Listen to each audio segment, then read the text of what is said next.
오늘 본문은 고린도전서 2장 1절부터 9절 말씀인데요. 18절부터 31절, 1장 18절부터 31절은 하나님의 능력과 지혜이신 그리스도에 대한 말씀이었습니다. 그래서 특별히 23절에 보면은 우리는 십자가에 못 박힌 그리스도를 전하니 유대인에게는 거리끼는 것이요 이방인에게는 미련한 것이로되 오직 부르심을 받은 자들에게는 누구나 다 그리스도는 하나님의 능력이요 하나님의 지혜니라. 하나님의 어리석음이 사람보다 지혜롭고 하나님의 약하심이 사람보다 강하니라. 그러면서 또 쭉 이렇게 바울이 권면한 내용이 있습니다. 오늘은 2장 1절부터 9절. 자, 오늘의 주제는 성령님의 능력으로 전하는 하나님의 지혜. 오늘의 말씀 요약입니다. 바울은 그 십자가에 못 박히신 예수님을 말과 지혜가 아닌 성령님의 능력으로 전했습니다. 듣는 이들의 믿음이 하나님의 능력에 있게 하려는 것이었습니다. 하나님의 지혜는 하나님이 우리를 위해 만세 전에 정하신 것입니다. 통치자들이 이 지혜를 알았다면 주님을 그 십자가에 못 박지 않았을 것입니다. 아멘.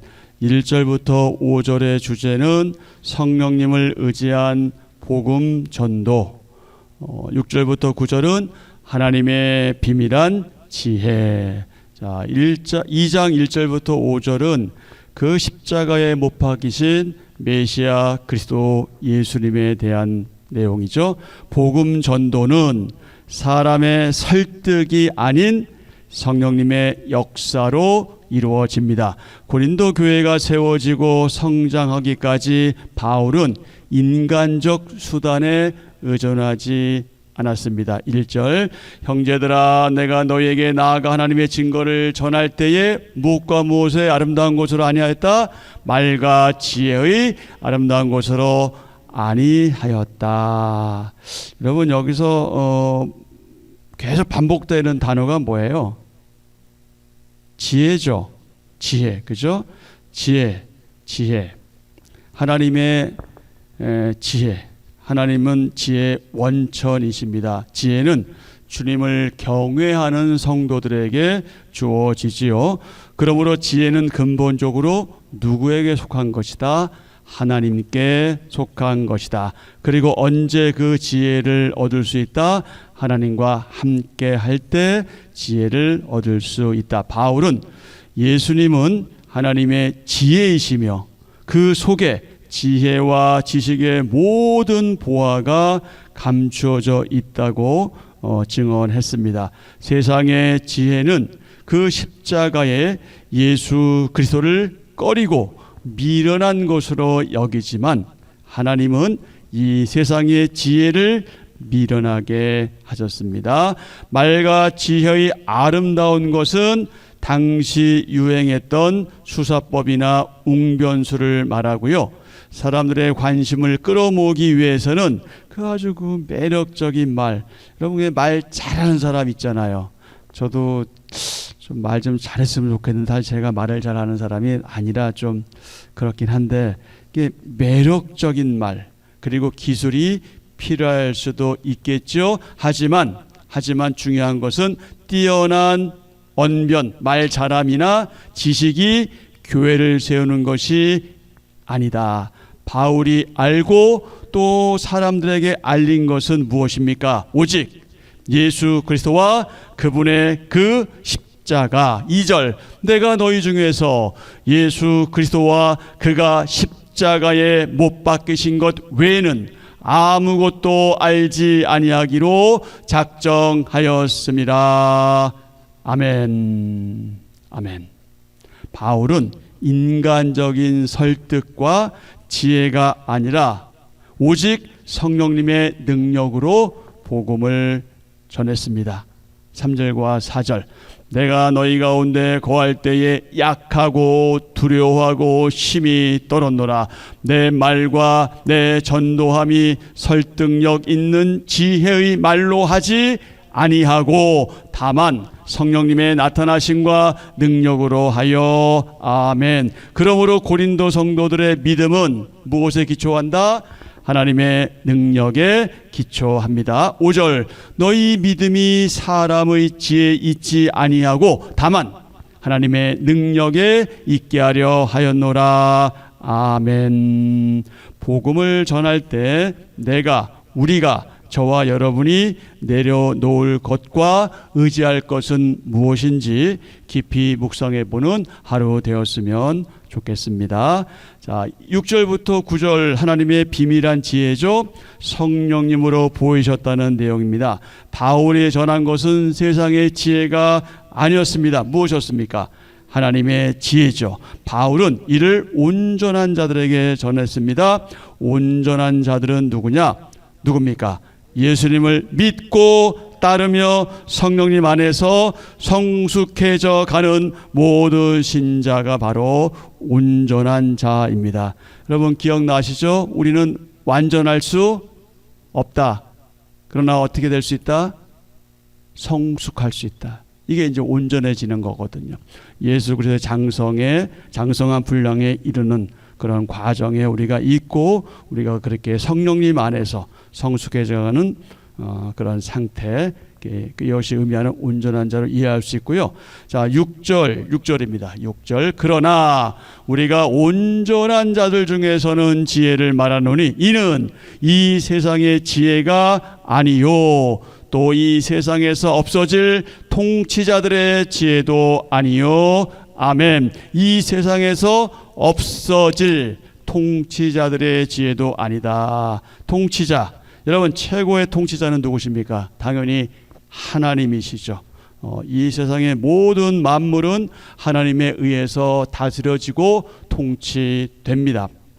시편 저자는 하나님만이 의와 공평으로 통치하시는 분이므로 하나님의 통치를 기뻐하며 노래했습니다. 세상의 권세를 가진 왕이나 대통령이나 지도자들은 하나님의 통치권을 위임받은 자들일 뿐이에요. 그들은 사실 아무것도 아니고요.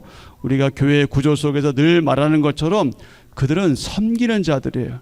근데 옛날부터 지금까지 섬기는 자들이 자기가 누군지 모르는 거죠. 사실 정치인들은 우리가 좀 그분들을 폄하하는 게 아니라 종이거든. 종이에요. 공복이에요. 우리가 권한을 준 거잖아. 근데 오히려 이게 바뀌고 있잖아요. 이건 뭔가 잘못된 거거든요. 옛부터 지금까지 인간들이 그러합니다. 이 세상이 그렇게 가고 있고요. 그러니 우리는 더욱더 이 세상을 위해서 또 그들을 위해서 기도해야 하겠죠. 무엇을 기도해야 되냐면 너희들은 그냥 전부가 아니야. 너희들이 진정한 통치권자가 아니야. 대통령이라 할지라도 그가 진정한 통치권자가 아니에요. 우리 모두가 다 위임하고 선출한 것뿐이에요. 그런데 왜 그 자리에만 가면 사람들이 그렇게 될까요? 너무 안타까운 모습이죠. 왜 그러냐면 자기들이 그런 위치에 있다고 착각하기 때문에 그래요. 그러니까 종이 자기가 종인지 모르고 자기가 주인인 줄 아는 거예요. 여러분, 저는 개인적으로 고양이를 키워보고 개도 키워봤는데 개 너무 제가 좋아하거든요. 근데 정말 이쁜 건 고양이더라고. 근데 고양이의 그 단점이 뭐냐? 지가 주인인 줄 알아. 지가 주인인 줄 알아. 바뀌는 거예요. 지금 이 땅의 통치자들이 거의 다 그러합니다. 자기가 누군지를 몰라요. 자기가 주인인 줄 알고 있어요. 주인 행사를 하고 있어요. 얼마나 어리석은 일인지 모릅니다. 하나님의 통치권을 위임받은 자들입니다. 정의를 행하고요, 선을 장려하고 그리고 악을 징벌하는 일을 행하는 사람이에요. 그런데 지금 여러분 보십시오. 지금 이 나라 보십시오. 참 부끄러운 나라가 되지 않았습니까? 적어도 범죄를 저질러야 그 자리에 갈 수 있는 이런 나라가 됐다니, 이게 상식적이지도 않잖아요. 그런데 국민들은 잘 몰라요. 그거를 너무 생각을 못해요. 정말 기도해야 됩니다. 그래도 잘하고 있다고 한다면 얼마나 이게 안타까운 일이에요. 여러분, 정말 어떻게 나라가 이렇게 가는지 모르겠어요. 기도하셔야 됩니다. 다시 한번 말씀드리지만 통치권을 위임받은 사람은요, 정의를 행하고 공의를 행하고 그리고 악을 악으로 징벌할 수 있는 그런 사람들이 그런 권한을 준 거예요. 근데 지금 이 일이 안 되고 있잖아요. 여기는 우리 책임도 있어요. 기도하셔야 됩니다. 그들에게는 백성이 평화롭게 살아가도록 그렇게 섬겨야 될 책임이 있습니다. 성경은 성도들에게 이러한 일을 수행하는 그런 통치자에게 순복하고 그들을 위해서 뭐하라고? 기도하라고 권면하고 있습니다. 하지만 하나님께 순종하는 것이 통치자에게 권위자에게 순종하는 것보다 앞서는 것임을 우리는 날마다 기억해야 합니다. 이 세상을 의와 공평으로 영원히 다스리실 분, 또 다스리시는 분, 그분은 누구시냐? 바로 저와 여러분이 믿고 있는 예수 그리스도, 바로 그분이십니다. 아멘. 아멘. 바울이 전한 지혜는 감추어졌던 것이죠. 7절, 오직 은밀한 가운데 있는 하나님의 지혜를 말하는 것으로서 곧 감추어졌던 것인데 하나님이 우리의 영광을 위하여 만세 전에 미리 정하신 것이라. 아멘. 세상이 창조되기 전, 즉 시간과 역사가 시작되기 전, 이것이 뭐라고요? 그것이 만세입니다. 만세. 대한민국 만세, 이 만세가 아니고요, 하나님이 우리의 영광을 위하여 만세 전에 미리 예정하신 것이라, 그 말씀입니다. 하나님의 지혜는 감추어져 있기에 누구나 알 수 있는 것이 아닙니다. 하나님이 허락하신 자들만이 듣고 깨달을 수 있습니다. 또한 바울이 전한 지혜는 우리를 영광스럽게 하는 것이다. 복음은 죄 때문에 비참한 상태에 처해 심판받을 수밖에 없는 우리를 영광스럽게 하는 소식입니다. 다 같이요. 하나님이 만세 전부터 예비하신 지혜는 예수 그리스도이십니다. 아멘. 8절 9절. 이 지혜는 이 세대의 통치자들이 한 사람도 알지 못하였나니 만일 알았더라면 영광의 주를 십자가에 못 박지 아니하였으리라. 기록된 바 하나님이 자기를 사랑하는 자들을 위하여 예비하신 모든 것은 눈으로 보지 못하고 귀로 듣지 못하고 사람의 마음으로 생각하지도 못하였다 함과 같으니라. 아멘. 하나님이 자기를 사랑하는 자들을 위하여 예비하신 모든 것은 눈으로 보지 못하고 귀로 듣지 못했다. 이사야의 말씀을 인용한 말씀이죠. 눈으로 본다고 다 깨닫는 것도 아니고 귀로 듣는다고 다 이해하는 것도 아닙니다. 어떤 것들은 우리가 말하는 그 영적인 눈이라고 하죠. 영안이 열려야 보이고요, 마음의 귀가 열려야 들립니다. 하늘의 지혜 역시 마찬가지입니다. 하나님의 생각은 인간의 생각과 달라도 너무 달라서 우리가 완전히 이해할 수도 없고 따라할 수도 없습니다. 그렇다면 인간이 어떻게 하나님을 알 수 있습니까? 그것은 우리의 애씀과 노력과 수고에 있는 것이 아니라 하나님께서 베푸시는 그 깨달음의 은혜를 통해서 알 수 있습니다. 그 은혜를 누림으로써 가능하지요. 이것이 바로 계시입니다. 우리에게 주신 계시, 성경 66권, 이 구원의 계시, 바로 그것이죠. 그래서 참 진리는 우리가 보는 것이 아니라 하나님이 보여주시는 것이어야 하고, 우리가 듣는 것이 아니라 하나님이 듣게 하셔야 하는 거죠. 어떤 사람은 아무리 믿고 싶어도 믿지 못하고, 어떤 사람은 그렇게 믿고 싶은 마음이 없어도 믿게 되는 것, 이게 다 하나님의 은혜고 그분의 섭리 가운데 있으니 오늘 우리가 이 자리에 있는 것, 이거는 말할 수 없는 하나님의 은혜다, 이렇게 고백할 수밖에 없죠. 하나님은 누구에게 그 비밀을 보여주십니까? 그분을 사랑하는 사람들에게. 우리가 완전히 그분을 사랑할 수는 없겠지만 우리가 최선을 다해서 하나님을 사랑하는 것, 그분이 우리에게 은혜를 베푸신 것을 늘 기억하면서 그 사랑에 보답하는 마음으로 우리가 알 수 있는 그 사랑을 하나님께 다시 올려드리는 것, 그때 우리는 하나님을 더 알아가게 되고, 그리고 우리에게 주신 성경 계시 66권을 알면 알수록, 보면 볼수록, 읽으면 읽을수록 그만큼 더 하나님을 알아간다. 여러분, 우리가 평생 평균 100살을 산다고 해도 우리가 100년 동안 믿는다고 하나님을 얼마나 알겠습니까? 우리는 사실 점 하나도 안 되는 거 알다 가는 거예요. 그러면서 굉장히 많이 아는 것처럼 착각하지요. 그러나 우리가 점만큼 되는 지식만 있어도 우리는 하나님을 엄청 많이 아는 거거든요. 하나님을 아는 만큼, 그분을 믿는 만큼, 이해하는 만큼 우리는 그분을 어떻게 할 수 있다? 사랑할 수 있다. 아는 만큼 사랑할 수 있다. 믿는 만큼, 이해하는 만큼 사랑할 수 있습니다. 참 진리는 우리가 보는 것, 듣는 것이 아니라 하나님이 보여주시고 들려주셔야 하는데, 누구에게 비밀을 보여주신다? 그분을 사랑하는 사람들에게 보여주시고 들려주신다. 근데 여러분, 여기서 오해하시면 안 되는 것이 오늘날 밤 2시, 3시에 갑자기 나타나셔서 보여주시고 이런 차원이 아니고 이미 보여주셨어요. 보여주시기 때문에 이것을 우리가 계속해서 봐야 하고요. 또 그런 가운데 우리에게 그 세미한 음성으로 또 그렇게 들려주신 것을 우리가 생각하면서 믿음으로 나아가 되겠죠. 그러므로 우리가 해야 할 일은 무엇이냐? 하나님을 온전히 사랑하는 것이다. 하나님이 만세전부터 예비하신 지혜는 누구라고요? 예수 그리스도이십니다. 세상이 알지 못하는 예수님, 세상이 알지 못하는 예수님을 우리는, 저와 여러분은 얼마나 알고 있는지, 알고 있다면 얼마나 바르게 알고 있는지 깊이 묵상하는 하루가 되었으면 좋겠습니다.